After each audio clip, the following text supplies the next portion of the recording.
This is economics lecture number 7 on marginal analysis, the production function, and costs. Let's learn some economics. We're going to start off right from the get-go, okay, because this is going to explain everything for us for the production function, and it's something that's critical that we have to understand. It's the idea of diminishing marginal returns, and it's generally thought of as a law, but I haven't thought about it deeply enough to see if I can come up with any counter example, because as we've said before, if you can come up with one counter example, then it's not a law. Okay. You see what it is there. What it basically means is that each unit of input is going to produce more than the preceding unit until you reach some point. One of the interesting things is that economics textbooks never define what that point is, but the point at which that each unit produces more than the preceding unit till it reaches some point, that point is what I refer to as the point of capital saturation. After you reach that point, each unit of an input that you add will produce less than the preceding unit. Okay? Now, what we mean by capital saturation is there are only too many cooks spoil the broth, is basically what it gets down to. There are only so many people that can be added to any piece of capital equipment.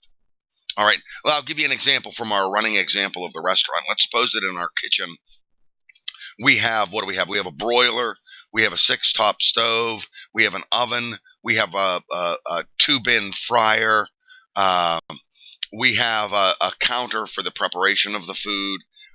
We have, whatever. We have out front of that counter for somebody to take in checks and expedite. So we only have so much capital equipment. Once we've saturated that with employees, any additional employees really are just getting on top of each other, and that's actually going to reduce the production of each employee. Okay? And the reason for this is one of the critical economic terms that we have to understand, and one of the critical economic concepts we have to understand, which is specialization of function. Now, before we get too complicated with it, this is a concept that you at least intuitively understand. The reason you intuitively understand it is because if you have not yet, you will eventually select a college major. Okay? Well, that major is your declaration of what you're going to specialize in. Okay? The greater specialization we have, the greater efficiency we're going to have. It's predicated, if you remember back in lecture 2, we talked at some length about comparative advantage. Okay? The idea is that I specialize in one thing, exploit it to its maximum potential, and then trade for everything else I need.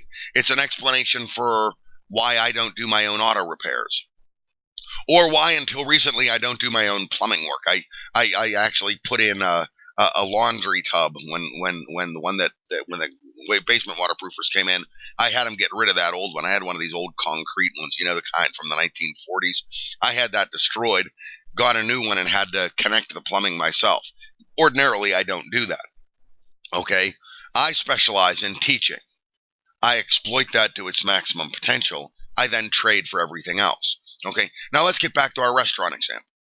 Let's suppose, for example, that I open a restaurant and I'm all by myself. Well, what does that mean? That means I have to greet the customers as they come in, get them seated, take their drink orders, then go behind the bar and make their drinks, then bring them back out to them, take their food orders, go back in the kitchen and cook their food, okay, prep their food, then bring their food order out to them, and in the meantime, I've got to keep checking on them like a server would. I've got to do my own accounting. I've got to do my own ordering. I've got to do my own laundry. I've got to do everything. Okay? Well, as a result of that, because I'm trying to do everything, I can't do any one thing with any kind of efficiency. Okay? This is why multitasking is not, from an economics point of view, multitasking is not efficient. Okay? So what do? Well, I start to hire some specialists. Maybe I'll hire myself a host or a hostess, okay, to greet the customers, get them seated. Then I'll hire myself a server to take their orders, then and bring them their food. Then I'll hire a bartender. Maybe I'll hire a cook. Maybe I'll hire an accountant. Maybe I'll subcontract out my laundry, etc., etc., etc., until I've saturated all of the capital pieces of equipment that I have in my restaurant. Okay? What you'll find is that once I start to hire these specialists, the efficiency of production is going to go up precipitously. And what did we learn from diminishing marginal returns? Each person we add, each unit of a variable resource, which we normally think of as labor, although it's not the only variable resource, we'll look at that in a minute, will produce more, will increase total production more than the preceding unit. Okay? Until you reach that point of capital saturation, then it will start to fall off again.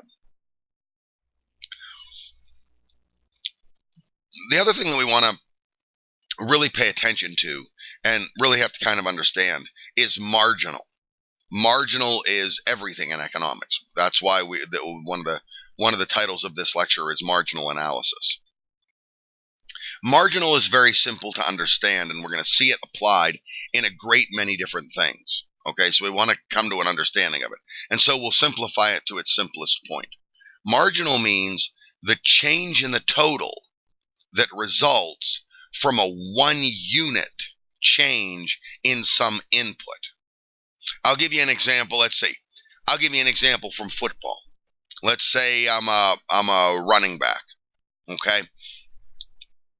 And I'm running the ball and I'm gaining yardage. And let's suppose that on the day I have 60 yards.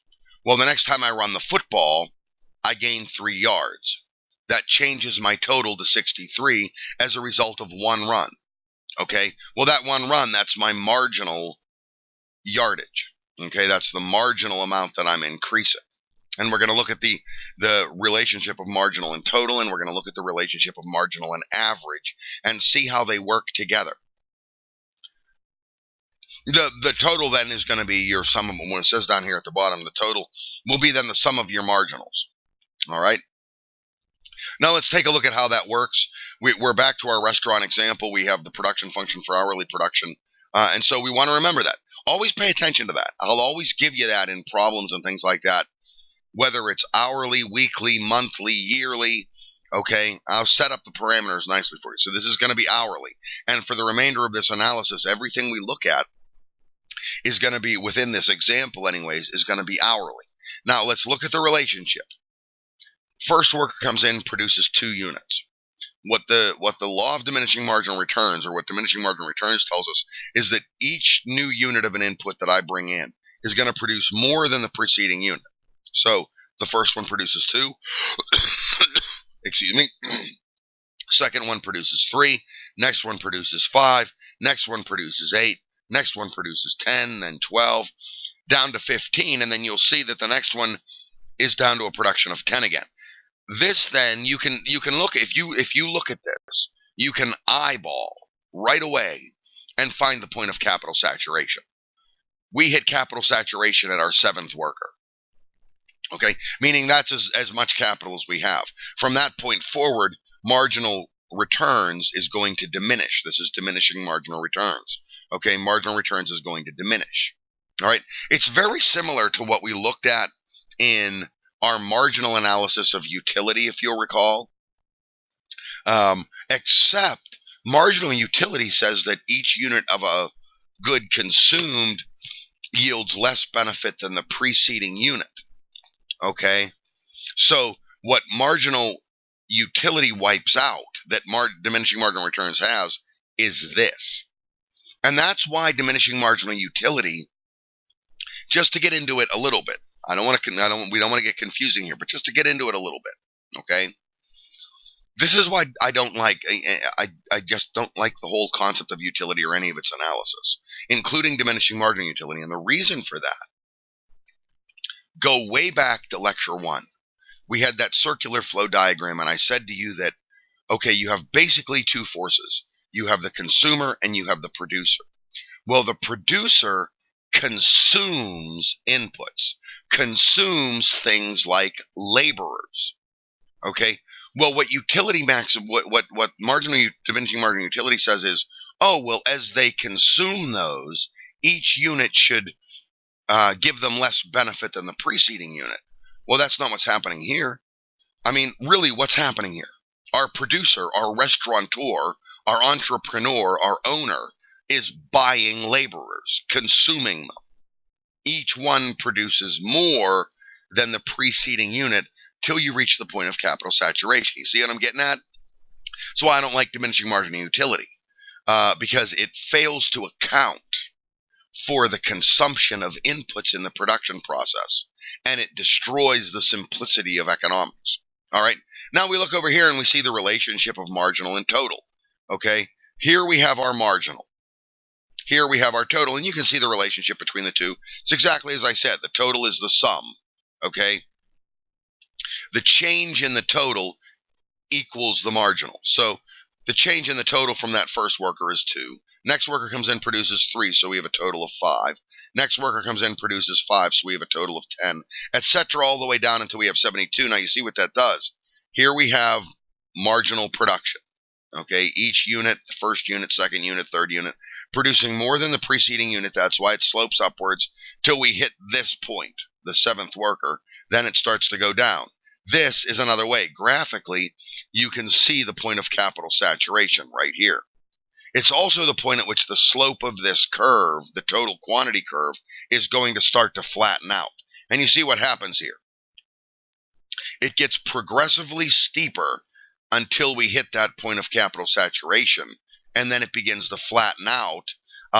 And what we can kind of extrapolate from this is that if we look at this, does it not make sense that the next worker or the worker after that or the worker after that will actually produce negative quantity? They'll actually reduce productivity.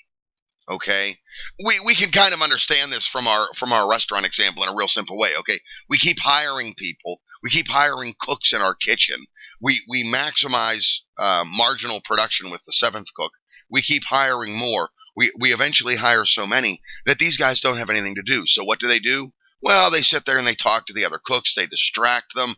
They get in the way. That reduces overall production. All right, and that's the basic idea. So eventually, if we extrapolate that, we see this curve flattens out.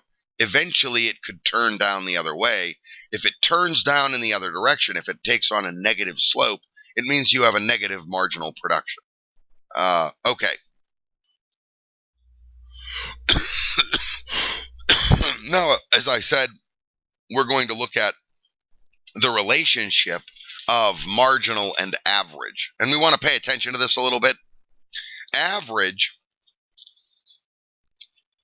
and we'll go over this in a little bit more detail when we deal with costs, but I think we all have at least an intuitive understanding of what average means. We may never have thought about it in formal terms, but your average is simple. It's your total divided by the number of entries. That's average. Okay? Back to my football example. If I'm a running back and I've gained 100 yards in the day and I've run the ball 20 times, I have an average run of 5 yards. Simple enough? So what we're going to do is we're simply going to divide this number, which is our total quantity of production, by this number, which is our total number of laborers. Okay? So you see, here we've, let me find a nice easy one to work with. The first one's about the only easy one. Well, no, some of them are easy. And I have it calculated over here. All right. Our first worker comes in, produces 2. We have a total quantity of 2 for one worker. That means the average per worker per unit of a variable resource, if you prefer, the average production of them is 2. And you see that goes all the way up here. This is modeled over here with this average. Now you'll notice that the average, for the most part, is less than the marginal. This flows to us from the mathematics of diminishing marginal return.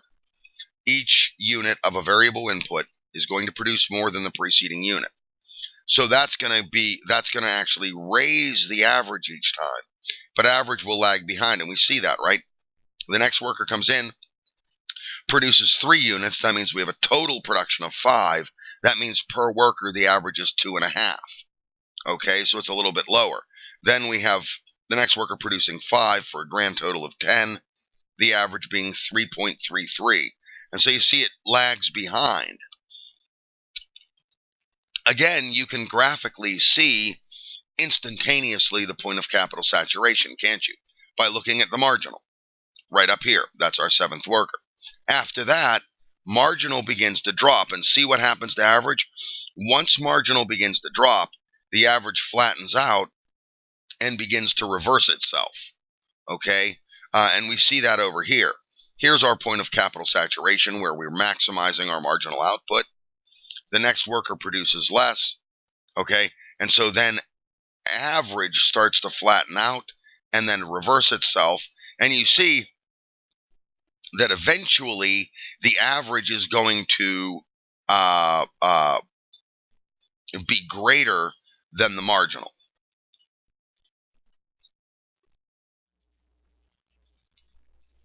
Now, we want to talk briefly about the determinants of marginal quantity. And in simpler terms and in more basic terms and in layman terms, what we mean is what determines the amount of production someone can produce. Okay? The number one determinant of productivity is the availability of capital. I'll give you an example, and we'll leave the restaurant here for a minute. Okay, let me just give you an example. Let's suppose that I have a business, and in my business what I do is I dig foundations for houses. Okay, house producers, contractors, subcontract to me digging the foundation.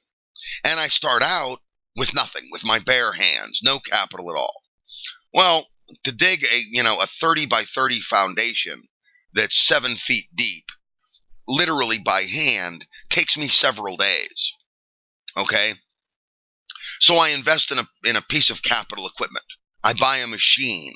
I buy a very simple machine. I buy a shovel. I go down to the Home Depot. I buy myself a shovel for $7, $8. Right? Well, now that increases my productivity, doesn't it?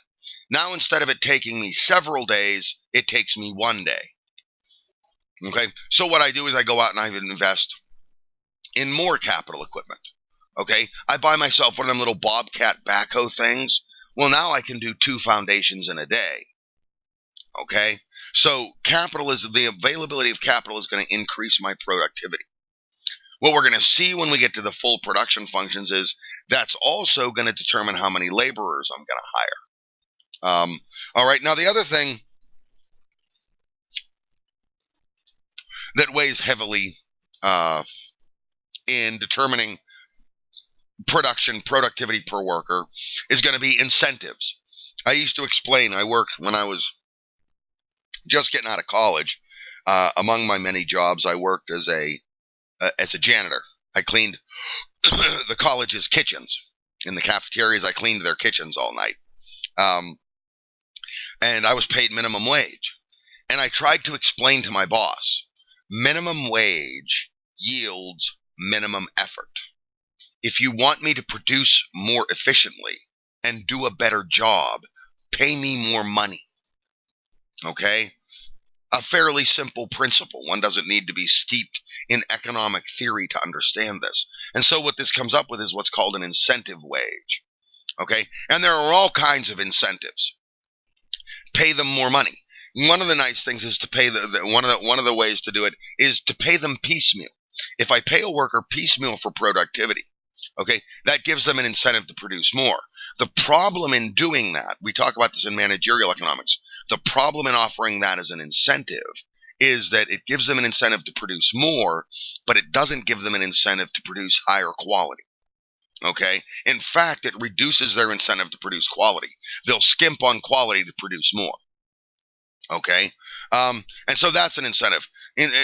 Stock sharing, okay, that's an incentive. Okay, if we give them a piece of the company, that gives them an incentive to the company's well-being. They'll therefore produce more, and that will cover up that problem with quality. It's better to give them a share in the company than to pay them piecemeal, because if you pay them piecemeal, it gives them an incentive to produce more, but they'll scrimp on quality. Well, if you give them a share in the company, then they're interested in both quantity and quality. They're interested in the overall well-being of the company.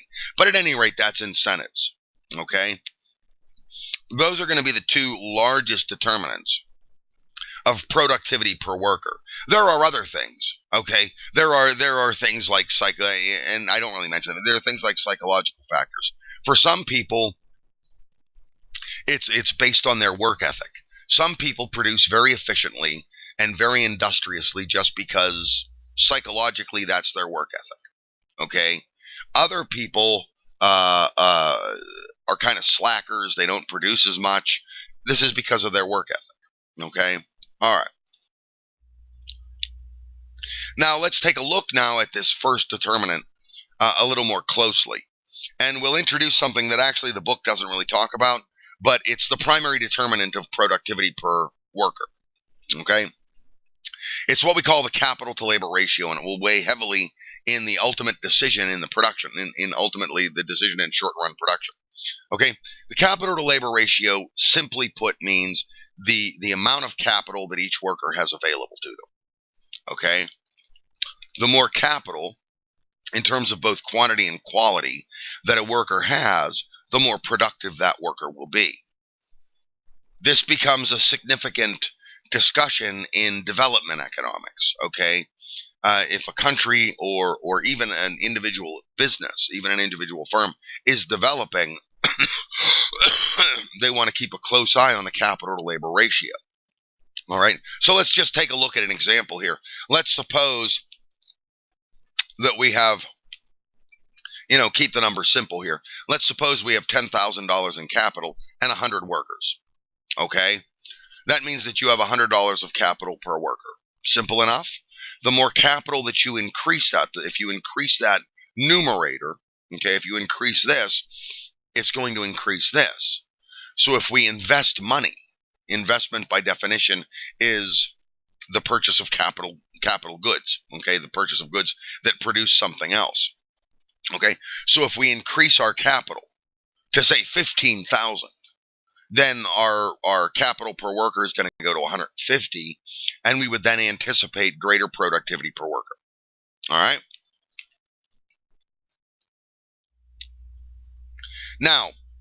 Now we get into the costs of production. And let's start at a simple level. We'll start again. I've used this before. I'll use it again. It makes it very simple. We use Aristotelian logic. Okay?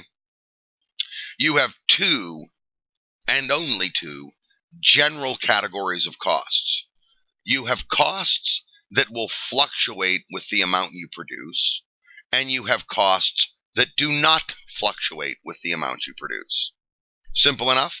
The costs that fluctuate based on how much I produce are called variable costs. The costs that do not fluctuate or are fixed are, not surprisingly, called fixed costs. Now, examples of fixed costs: mortgages, rents. A lot of you guys, maybe you've taken out student loans, okay, that you'll have to pay back when you get out of college. That's a fixed cost, okay? And what I'm reminded of whenever I think of fixed costs, I'm reminded of a scene from a movie, right? I reference a lot of movies. I guess I watch a lot of movies. From Goodfellas. If you remember the movie Goodfellas with Ray Liotta and Joe Pesci and all those guys, right? Robert De Niro. Okay, at one point, Paulie, the big mobster, goes in as a partner with the guy that owns a restaurant, and Ray Liotta's talking about it, and he says, you know what? Once that happens, there's no excuses. That's the way fixed costs are. There's no excuses. Pay me my money. Give me my money. I don't want to hear about excuses. I don't want to hear that orders were slow, that customers were slow, that business was slow. I don't want to hear with the student loan. I don't want to hear that you don't have a job. I don't want to hear that you didn't get a job right out of college. I don't want to hear that you're flipping burgers while you wait for something better. I want my money. Give me my money. You owe me $150 a month. Give me my money. Okay? That's a fixed cost. It's regular. Now, like for example, okay, I do what a lot of people do. I do the vast majority of my banking online. I have two types of costs. I have variable costs, which will fluctuate. I have fixed costs, which will not. Okay, my fixed costs are the car payment for my wife's car and my mortgage. They are the same. They are always the same every month. My car payment is $283, and my mortgage is $287 plus escrow money, which is going away because I'm doing away with escrow. Okay, it's the same every month after month after month. They don't want to hear that maybe I got a class cut so I can't afford it, that maybe I didn't work that month, that who knows, who cares? I don't want to hear excuses. Excuses are for children, okay? And that's, I got to tell you this, that's got a lot to do with online classes as well. Like, I give you guys a week to work on the problem I give you. I give you guys, a certain amount of time. Whereas in on-ground classes, I have to listen to excuses, okay? Oh, I'm an athlete, I got to go away. Or, oh, I missed a day of class because I was sick, so I missed a quiz. Whatever, okay? And we've got to be flexible and do that. But with online classes, you got a week, okay? Sometime in that week, you find yourself a half an hour to take that quiz. I don't want to hear excuses. I want to see a quiz in my box. It's that simple, okay? That's kind of nice, okay? And it really instructs students better, because when you get out there in the real world, in the workaday world, where they're looking at the bottom line and they want to see productivity, they don't want to hear excuses. They give you a job to do, and you do it, and you deal with whatever you have to deal with, okay? Like right now, I got to get these lectures together. You can hear, I barely have a voice. I got this chest cold that sunk in last week. I kicked it out by coughing it out, and as a result, it ripped my throat apart, and so now I can barely talk.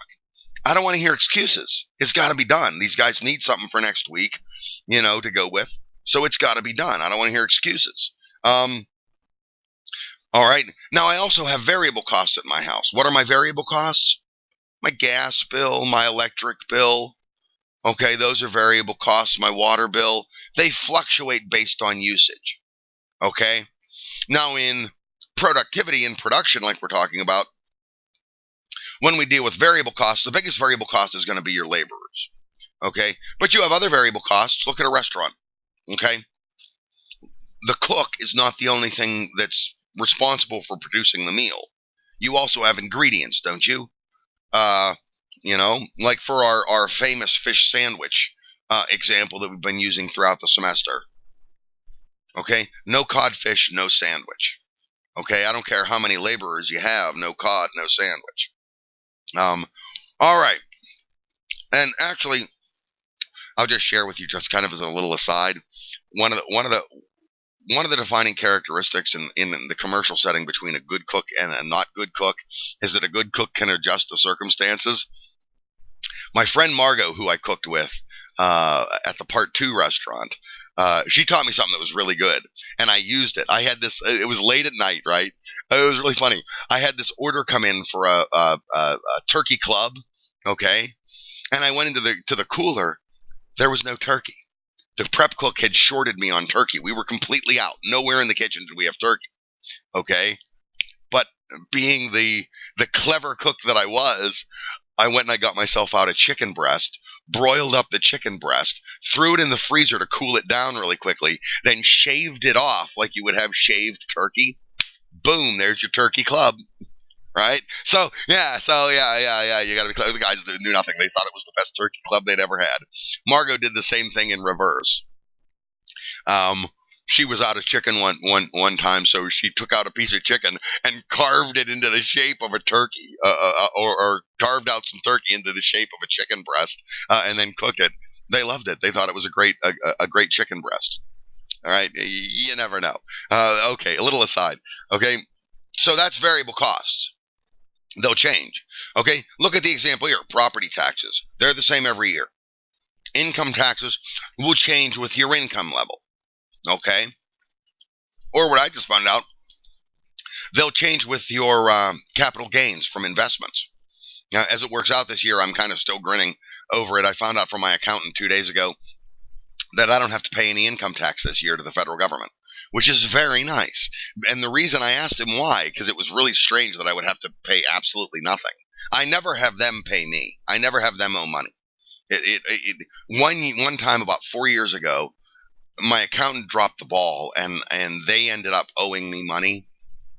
I never want that circumstance. I always want to owe them, because if they owe me, what that means is that I've given them an interest-free loan for a year. Okay? Which irritates the hell out of me, because they won't pay me any interest on it. If I owe them money, they start accumulating interest and penalties. They owe me money, none of that, right? Okay, so I won't do that. This year I didn't, and the reason he said was because my capital gains income was greater than my earned income, and thanks to being an adjunct faculty member, I'm in a low enough tax bracket that when you're in the lowest tax bracket and your capital gains is greater than your earned, they allow for zero federal tax. Bada boom. So it pays to be poor, I guess. And then anyways, the total cost you're going to face then is the costs that fluctuate plus the costs that don't fluctuate, fixed costs versus variable costs.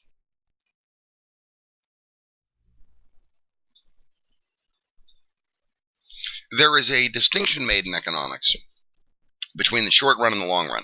Now, in microeconomics, it's a very clearly defined, and you see what it is there. There's a very clearly defined distinction between short run and long run production, the short run and long run. In macroeconomics, it's not as clearly a distinction. It kind of bothers me that they'll talk about long run and short run, but not really ever define what they mean by that. Because typically they think of, in macro, they think of short run and long run as a time period. That's not the case in microeconomics. Okay, the short run could last for 10 years. Okay, a short run could last for 6 months. Short run, by definition, is one where you have fixed costs that can't fluctuate, that can't be adjusted. Most notably, when we deal with our factors of production, what did we deal with? We dealt with land, labor, capital, entrepreneurial ability. Okay, well, land and capital are fixed costs in the short run. You can't fluctuate. So when we deal with short run production, and most of our analysis here deals with the short run, when we go into profit maximization in the next lecture, we're going to be dealing with short run profit maximization. Okay? Well, what we deal with in that case is we deal with a situation where capital and land, particularly capital, can't be expanded. They're a fixed cost. Okay? In the long run, there is no fixed cost. Everything is variable. Okay, you can change the amount of capital you can have, you can expand, you can contract, you can buy more land, okay, we understand the distinction between those two. The long run then deals with investment decisions, the decision to purchase capital, and a lot of that we're going to cover when we cover the microeconomics of finance. That has a lot to do with investment decision, because a lot of the times when you make an investment decision such that you're going to expand your means of production, you'll do so on borrowed money. So interest rates, things like that, really come into play. In the short run, all we're doing is adjusting variable resources. Okay? The other thing that we make a distinction between is an accounting cost versus an economic cost. And we kind of talked about this. I think we talked about this a little bit before. An accounting cost is what normally you hear about in cost or in money or in anything. Okay? Accounting costs are simply explicit costs. Economic costs include opportunity costs. And so when you think, for example, the example I was used, if you think, for example, the cost of your education, well, the accounting cost of your education is your tuition, your books, your room and board. Okay? These are explicit costs. However, there are also implicit costs in your college education, namely the opportunity cost of giving up what you also could be doing. Okay? All right. Now let's look more specifically at the costs of production and what we're dealing with costs of production. First, we'll look at average costs. We already talked about, however briefly, the idea of average. Okay, average is simply the total divided by the number of inputs, divided by the number of entries. Okay, in this case, we're dealing with the entries being the units that we produce. Okay, so when we deal with average total cost, we deal with our total cost divided by the number of units we produce. If it costs us $1,000 to produce 100 units, we have an average total cost of $10 a unit. Simple enough? We can break this down because what we just found out with the distinction between fixed and variable costs is that fixed costs plus variable costs equals your total costs. Same thing with averages. Okay? You have an average fixed cost. If we have an overall fixed cost of $100 and we produce 100 units, our average fixed cost is $1 per unit. Okay, so you can break down the cost of producing an individual unit of something into its variable cost and its fixed cost. Now, what did we just say? We said when I first started this out with average total cost, I said, let's say we have 1,000 units, cost us $100 to produce them. That's $10 per unit. We can do that math in our head, right? Okay. Well, now what we've just said is that $1 of that is a fixed cost. We have $100 in fixed costs to produce those 100 units. That means $1 of that average cost of 10, is fixed. Now we can just simply deduce then that the other $9 has to be the variable cost. Okay? That means we have $900 total in variable costs. We divide the 100 units by that, we get $9 per unit. Okay? Now that is different than marginal cost. Marginal cost literally is the change in total cost divided by the change in the number of units we produce. Ultimately then it becomes a question of what it really gets down to is per unit cost. How much is it costing me to produce one unit? Now, what we know from diminishing marginal returns, what we've just said, that example that I threw out there, producing 1,000 units for $100, the average cost is $10. That does not mean that the marginal cost is $10. Each of those 100 units is going to have different marginal costs because of diminishing marginal returns. As marginal production, as the marginal quantity is going up, okay, my marginal cost is dropping. It's costing me less and less to produce each one. Okay, and I think I glossed over it in one of the earlier slides when we were talking about marginal production, and so I'll mention it again now because it has to do with symbolic logic. The book refers to marginal production as MP. For reasons that I talked about, and it's one of the reasons I glossed over it, I already talked about it in a previous lecture. I don't do that. I've never liked that. And the reason I've never liked that is we're now 200 pages into our textbook. Okay? We're not quite halfway through our class. Up until this point, okay, to refer to physical product, the thing that is produced, we have used the term quantity and the symbol Q. So it is a violation of the rules of symbolic logic to suddenly shift and start to refer to physical product as P, which up till now we've been using to refer to price. Okay? So we don't do that. We just continue using the term quantity to refer to the physical product. Okay? So in our restaurant example that's been running through the semester, our physical product is a fish sandwich or a meal or whatever. Okay? That's physical product. That's quantity. So I kind of glossed over that when we began this lecture and I was talking about marginal quantity. I hope it didn't throw you too much, but I refuse to change. It's inconsistent. It makes my brain fry out when they change the symbol that they're using to refer to a variable. Okay? Up until now, we have referred to the variable of physical product as Q, quantity. I see no reason to stop doing that, so we're going to continue doing that. And so, change in quantity. All right.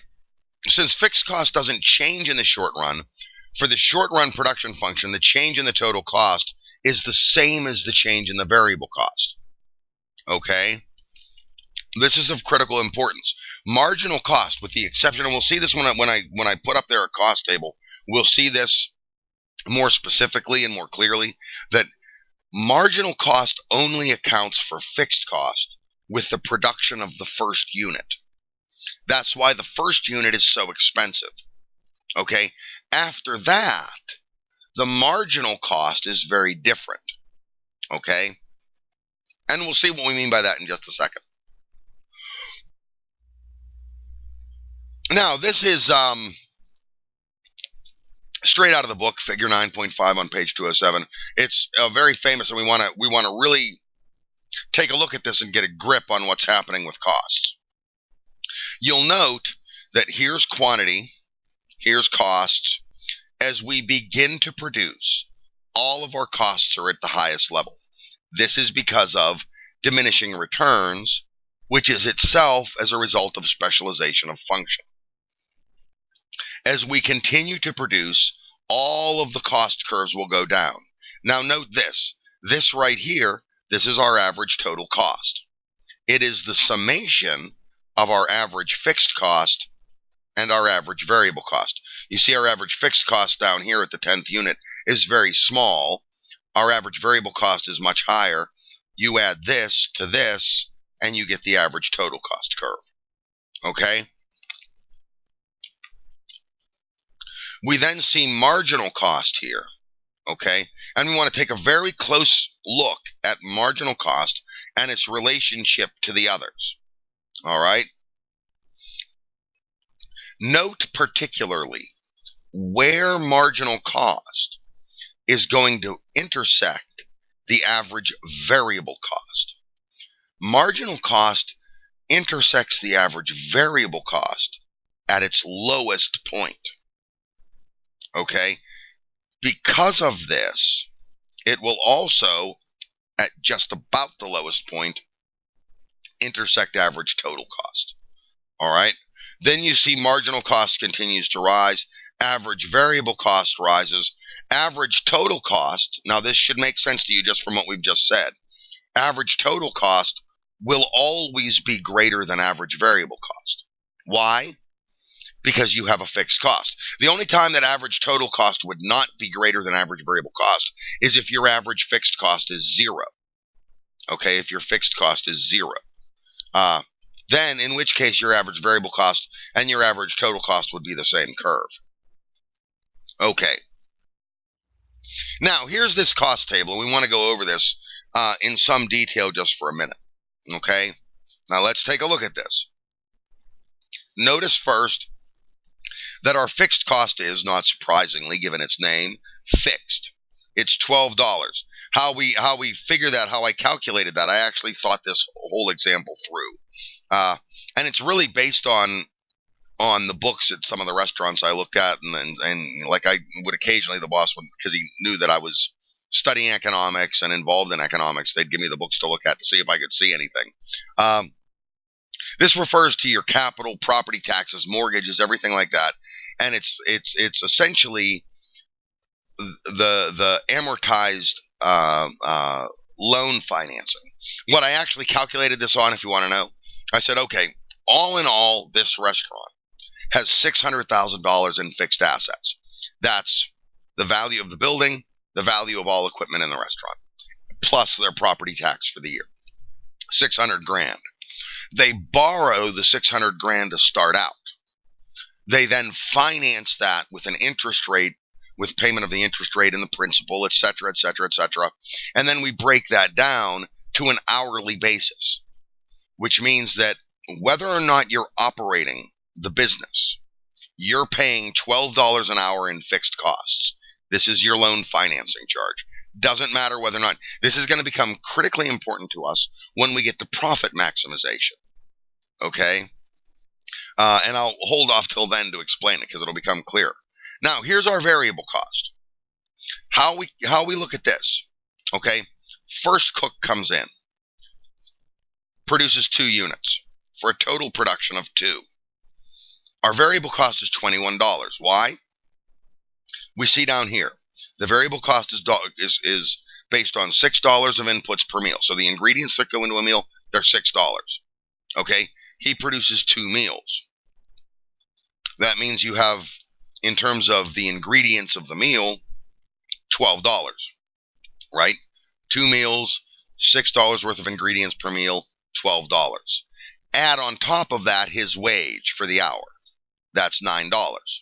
Okay, so you have a total variable cost of 21. Now let's look at the change in the variable cost here. Okay, you have, this is one I think we can do in our head. You have $27 in additional variable costs when the second cook comes on deck. Okay, well, that second cook produces 3 meals in the hour. Okay, the ingredients for that will be $18, correct? 3 meals, $6 a meal, $18, plus the wage of the cook, $9. That gives you an increase in variable costs of $27. Notice, fixed cost plus variable cost equals total cost. Okay, and you can do this kind of stuff if you've the time to enter this stuff into Excel. It makes it really easy to use Excel, and then you can change things all over the place. Like what we'll deal with when we deal with profit maximization and profit max equilibrium is we'll start just put all the balls in motion, change all the different variables, change the wage of the cooks, the price of the ingredients, the price of the product, etc., etc., etc. We can change everything. Okay? The only thing in the short run that we can't change is this number right here. Now, when we get to the long run, we can. All right? That's going to give us these averages. Now, let's look at the marginal. Okay? Pay close attention to this, because look at this marginal cost. The first cook comes in, the first units of production. As production begins, we have our highest marginal cost. Now note what it means. We have what is the marginal cost? What did we look at? The marginal cost is the change in the total cost resulting from 1 unit, okay, of production. Okay? Well, originally, when we first start out producing, our change in total cost is both the fixed cost plus the variable cost, for a total cost of $33. So each of those 2 units that cook produces, the first 2 units, are $16.50 a piece. All right? Note that when we produce more, we no longer figure in fixed costs. We do when we deal with average fixed costs, but not marginal costs, because now what we're dealing with is the change in the total cost. Well, look here. What's the change in the total cost? It's the same as the change in the variable cost. Our change in costs, remember what we said, and we go back to the simplest level. We had 2 types of costs. We had fixed costs that don't fluctuate with production. We had variable costs that do fluctuate with production. Well, we are fluctuating production here, aren't we? We're increasing production as we go down. That means our fixed cost is going to stay the same. What's going to fluctuate is our variable cost. We saw that here when we calculated $27 in additional variable costs. So our change in cost is the variable cost. It's $27.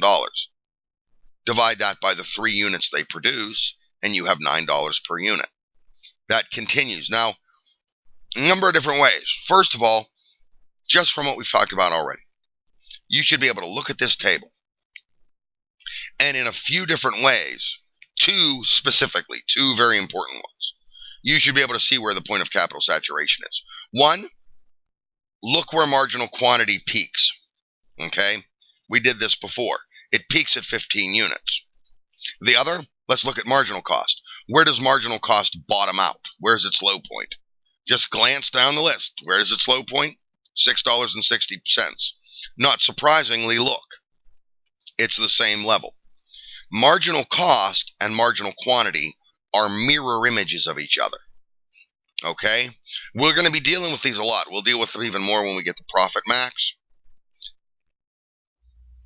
Now let's look at the cost curves graphically. Okay? And this is drawn from the preceding table. With the first unit, you notice that average cost and marginal cost are the same. As we produce, marginal cost drops. This is referred to as the development of an economy of scale. Our workers specialize more in what they're doing. Okay? gets to the second worker, flattens out, gets to its minimum point at the seventh worker. Now let's look at average cost. Average cost is always higher at this point than marginal cost. That's average total cost. Okay? Why is it higher? Because you're including fixed costs. Okay? But it reaches the point where average total cost is going to intersect marginal cost right here. Okay? Then marginal cost will rise. Now what's going to happen as a result of marginal cost rising is in the future, if we continue to hire on more workers, okay, 10, 11, 12, and you see this is the quantity of laborers, this average cost from this point forward is going to start up this way. Okay? And technically speaking, not that we're going to deal with it very much, we deal with it at the master's level, and we deal with it in intermediate price theory, which is microeconomics 2. The supply schedule that we looked at before actually begins at this point.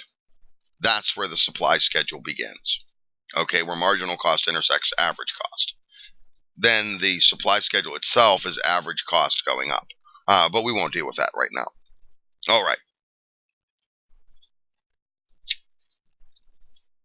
Now, as I mentioned to you, marginal cost and marginal quantity are mirror images of each other, and we saw this in the table. Marginal cost from that table we looked at dropped until you hit this minimal point, the point of capital saturation. Then it rose. Marginal quantity did the same thing. Okay? This is going to become of critical importance to us when we go to figure out profit maximization. Okay? Because there are going to be two ways of figuring out the level of output to maximize our profits. One is money in and out per unit of production. The other is money in and out per unit of input. Okay? And simply put, I'll cut to the chase. Spoiler alert here. Don't want to ruin the surprise entirely, but ultimately what it is, this is your cost per unit, right? That's how we define marginal cost. It's the cost per unit. It's the cost to produce an individual unit, right? Well, that's the money out per unit. Money in per unit is the price of the unit itself, what we'll refer to as marginal revenue. Okay? If I get $2 per unit, that's money in per unit, right? So if you superimpose the price over here with a straight line, that'll tell you where your maximized profit. Okay? Because what you'll notice, if we were to superimpose a line right here, and we will when we deal with profit maximization, everything below that line, the money in per unit is greater than the money out per unit, so you're making a profit. Everything above that line, the money out per unit is greater than the money in per unit. You want to maximize that amount, the money in per unit versus money out per unit. Again, that's just a spoiler alert for the next lecture. Taking a look at long-run production. Now, what did we say? The difference in long-run production is that all factors are variable. There are no fixed costs. Okay? This is what we deal with plant expansion. If you remember, I discussed the difference between productive capacity and plant capacity. Plant capacity is potential production. Productive capacity is how much we're actually producing. Harken back with me. Go all the way back to Lecture 1. I think it was in Lecture 1 that we dealt with, for the first time, we dealt with production possibility curves. Well, the production possibility curve, that's my plant capacity. That's my potential production. The amount that I'm producing can be anywhere along that line if I'm using 100% of my resources. More commonly, it's somewhere within that curve. Okay? Well, that works for individual plants. That works for individual firms. Okay? To expand my plant capacity is the same as pushing out my production possibilities curve. The only way to do that is to increase my factors of production, most notably capital and land, the fixed assets. Okay? This brings us to the investment decision. By definition, investment is a purchase of capital equipment. In other words, it's a purchase of something that produces something else. Okay? that only becomes relevant in the long run. Now let's look at long run production. Here we have an average total cost curve like we had before. Okay, average total cost drops down, gets to a minimum point, then begins to rise. When it reaches that minimum point, that's the time to expand our capacity. Why? Because from that point forward, total cost is always going to increase. Now, note what happens here. We make the decision to expand our production. Maybe, okay, in our restaurant example, what we do is we blow out the back wall of the kitchen, build another wall, expand our room, put another broiler in there. Okay, whatever. Note that what happens, the initial investment, okay, in the long run is going to increase our costs. These would be short-run fixed, an increase in short-run fixed costs. Okay, we blow out the wall in our kitchen, okay, and build a new wall that expands the actual square footage of our kitchen. Okay, well, to do that, we got to get a contractor in to do it. That's going to cost money.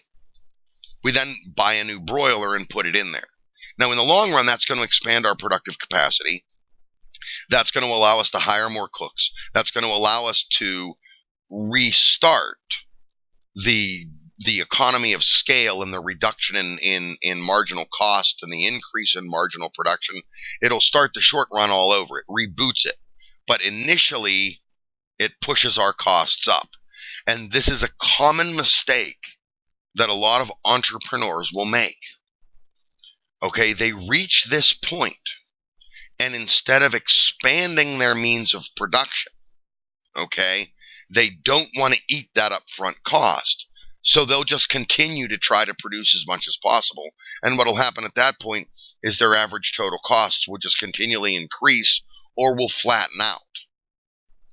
That's largely the last kitchen that I worked at. That's largely where my boss had gotten. She'd reached her lowest level of average total cost, and then kind of just rode that steady for the better part of 15 years, rather than trying to expand the means of production. And she had a good argument for it. We used to get into it. We'd drinking after my shift. We'd sit there drinking with my boss, and we'd argue about it. And her argument was that, well, given the community that we were in and the customer base, it was an aging customer base. They're dying off.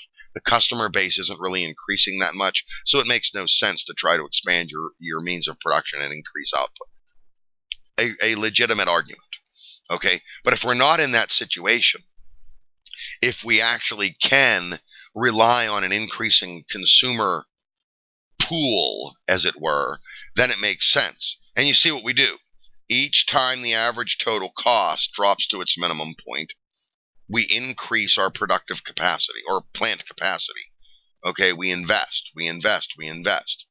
This is going to give us a long run cost curve. You see it here in red. This is the long run cost curve. It bisects each of these average total costs at their minimum point. Okay, so that's your long run average total cost. Now, it does reach a point.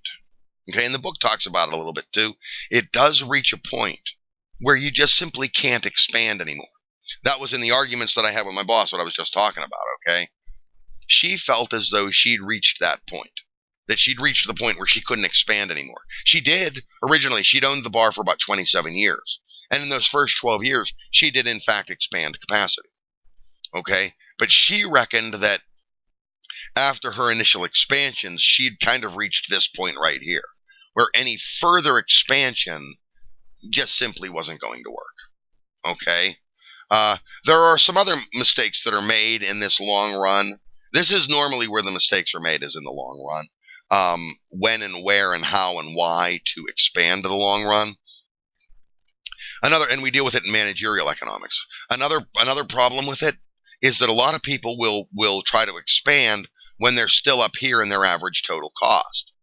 This is suicidally stupid. My buddy Kenny did this. Kenny owned a body shop, okay, for automobiles, body work. He was a great body work guy, actually. He was a sot. He was a drunken sot, a really nice guy to drink with, and he was great at body work. But he wasn't really what would be considered a good manager. Okay, because when his one facility, which was down here on Route 51, in I think Brentwood, I guess it would have been jurisdictionally in Brentwood. He was still up here, and he decided to expand productive capacity. He decided to buy out somebody else's store. Somebody's store down the road had come open, and he decided to open up a second location. And I sat there with him one night, long into the night, long after hours. We were there till about 4 o'clock in the morning, drinking. As employees, we were allowed to stay after hours, and we were drinking. He was one of our regular customers, so he stayed too, discussing this, okay, and debating it. And I tried to explain to him the economics behind it and the fact that right now, and he gave me all the numbers. He gave me the numbers of his of his costs, et cetera, et cetera, et cetera. And I said, Kenny, now is not the time to expand. Okay, if you expand now, right now, you haven't bottomed out your average total costs. You're going to eat the initial cost of expansion. That's simply going to be added to this curve. You're not going to be able to offer your product for a low enough price to compensate for that. He didn't listen to me. He opened the new business, and 6 months later, he declared bankruptcy on both businesses. Listen to your economists, people. They know what they're talking about. Okay? So that's long run, the long run production cost. Now, into this is the last image. I've simply superimposed so we can see how marginal cost works with this. We start off up here with this average total cost and this average marginal cost, and this is consistent with what we saw in that first figure. Okay, the marginal cost starts to rise. It intersects total cost at the lowest point of the total cost curve. Okay, at which point what we just learned is, okay, at that point I make an investment decision. I expand my plant capacity, I expand my means of production, and begin anew. I reboot the average total cost. Well, when I reboot average total cost, I also reboot marginal cost. Okay, now let's look at these two. And these other 3 and 4 are just expansions of it. So let's look at these two.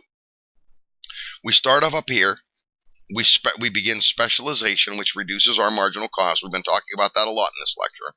We bottom out at the point of capital saturation, and then marginal cost begins to expand again. It intersects the low point of average total cost, which is actually where we're going to end up maximizing our profit, at which point we expand our means of production, we expand plant capacity. Notice what happens to our marginal cost.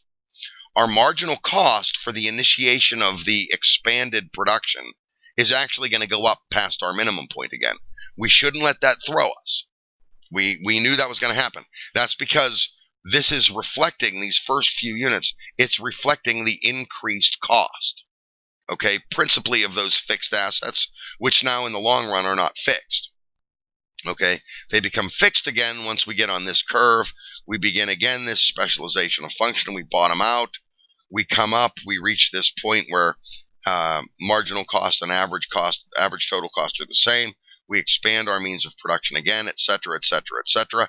And again, that will create this long run cost curve, okay, for average total cost. And again, we reach a point where no further expansion is going to be really possible. All right? That's where we largely begin considerations of demand. Up till now, you'll notice in this entire discussion of cost, we've made very little reference to demand. Oops, I forgot the Y here. Did you notice that? Okay, well, we're not going back and changing it. There's a Y there. Capacit. Okay, I've made up a new word. Give me a break. All right. And this is what we've been talking about. We've been talking about this investment decision. Once the average total cost reaches its minimum point, it will increase and never come back down. Okay, that's the point to begin considering an investment decision, whether or not we want to expand our capacity. There are a few things that are going to drive that we're not going to deal with. We deal with that more in managerial economics, but among them is reference to the consumer and the base of consumers. Can we expand our plant capacity and rely on an expansion in the consumer pool, the consumer base, to soak up our increased production, or have we pretty much saturated the market? Once we've saturated the market, it makes no sense for us to expand productive capacity. Okay? And so what we do is we reboot the average total cost. That's what we've seen in the last couple of graphics. you're basically rebooting. You're restarting the whole average total cost thing. And it drops for a while, reaches a minimum point. When it reaches a minimum point, we face this investment decision again. Do we expand? Do we not expand? Okay. Do we contract? Okay. We haven't really talked about that. I'll talk about that a little bit more when we get to profit maximization. But there is also a time to contract your business. I'll just give you an example here. Look at Krispy Kreme donuts. Oh, some of you guys might be too young to remember the introduction of Krispy Kreme donuts. But when Krispy Kreme first came out, they expanded production capacity at an at a geometric rate. They sprung up all over the place. Well, now there aren't as many of them. They cut back production because they'd expanded too quickly. They'd expanded at the wrong end of their average total cost curve. Okay? So they started to cut back. Or they expanded at their average in that model where we had the long run cost curve. They expanded too many times too quickly. They'd actually saturated the market and had to draw back production. Again, that's largely reserved for managerial economics. We just mention it here. Now, it's important to draw a distinction between gross investment and net investment. All capital over time has a tendency to lose its value. This is not complicated to understand. We have an intuitive sense of this. Equipment wears out. Okay? It just breaks. Technically speaking, and I mentioned this once before, way back in lecture 2, when we were discussing value added. Every time you use a piece of capital equipment, a certain amount of the value of that equipment, the life of that equipment, is expended into whatever it produces. Okay? So what that means is eventually that capital is going to wear out. It's going to drop down to value 0. It's going to all wear out, break, wear out, and so we talk about the life expectancy of machines. Okay? That's what that means. If all we do is replace depreciated capital, that's not a net investment. That's not going to increase our plant capacity. Okay? That simply brings us back to the original level. If we think about it, just imagine, if you will, if we think about it as the production possibility curve. Okay? As capital depreciates, that production possibility curve will slide inwards. If all we do is replace that capital, we're just going to go back to our original PPC. We're not actually expanding our productive capacity. I'll give you an example. One, and then this is in the last restaurant I worked at the part 2.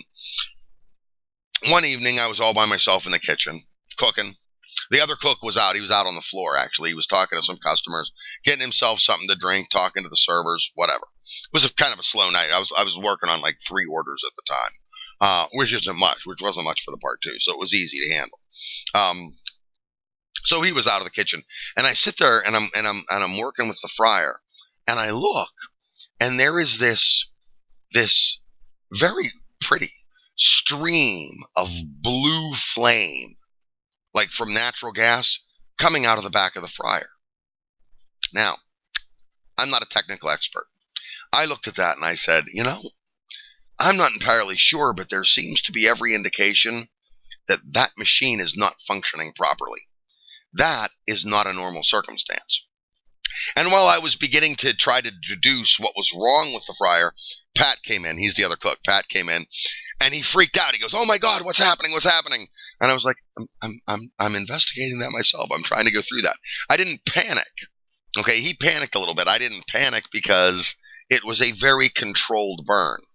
I think what happened is the coupler that holds the fryer to the gas line had worn out and was now venting a little bit of gas that was igniting and creating the flame. Well, as a result of that, that fryer had crapped the bed, so to speak. It had worn out. You need a new fryer. pissed my boss off that she had to buy a new fryer. Okay, well, when she bought the new fryer and put it in place, that's not a net investment. You're not expanding your plant capacity. You're not expanding the potential production. All you're doing is moving yourself back to your original production level, your original production possibility. Okay? Now, if instead she'd, blown through that back wall, gotten herself a little more square footage in the kitchen. It was a very small kitchen at the part too. If she expanded that, right, put in another fryer, okay, put in another broiler, another oven, another stove, whatever, that would expand your capacity. That's net investment, okay? And I run you through a little numerical example here, okay? Piece of capital expended, $500. I had in mind the fryer at the time, which is just about $500. This reduces our capital to labor ratio, okay? We start off with 10,000, 100 workers, $100 per laborer. We saw this in the previous example, okay? Well, now, let's say one of the pieces of capital wears out. $500 is lost. That brings our capital to labor ratio down to $9,500 for our 100 workers, which means capital per worker is now only $95. All right? Well, we said that the availability of capital per laborer is the number one determinant of marginal quantity, okay, of productivity per worker. We said that previously, right? Well, what that means then is if the amount of capital per laborer drops, that means each laborer is going to be less productive, which means that my marginal quantity is going to drop. And as marginal quantity drops, you think this through, as marginal quantity drops, marginal cost is going to go up. Okay, so I'm going to need to replace the depreciated capital. That's not really an investment decision. That does not count as net investment because we're not actually increasing our potential production, our plant capacity. All we're doing is bringing ourselves back to our original capacity. All right? And that's one of the things we deal with at length in both managerial economics and in macroeconomics. Net investment, on the other hand, is long-run investment. Okay? Gross investment is done in the short run. Okay? So like when my boss replaced her fryer, that doesn't put her into the long run in microeconomics. She's still in the short run. All she's doing is replacing pre-existing capital. But if you actually undertake net investment, if you actually increase your potential production, that moves you into the long run. That's the investment decision we've been working with here. Okay? Expansion of capital to labor ratio. Okay, so now let's go back to our example. This is the original example. We had $10,000 worth of capital. We had 100 workers. That's $100 per worker. Okay, this is the number one determinant of productivity per worker. Okay, so we invest in some new equipment. $1,000 worth. We buy a couple of new fryers. Okay, well now look. Our total level of capital is now $11,000. We still have the same 100 workers. That means the availability of capital per worker is $110. This should increase productivity per worker then, okay?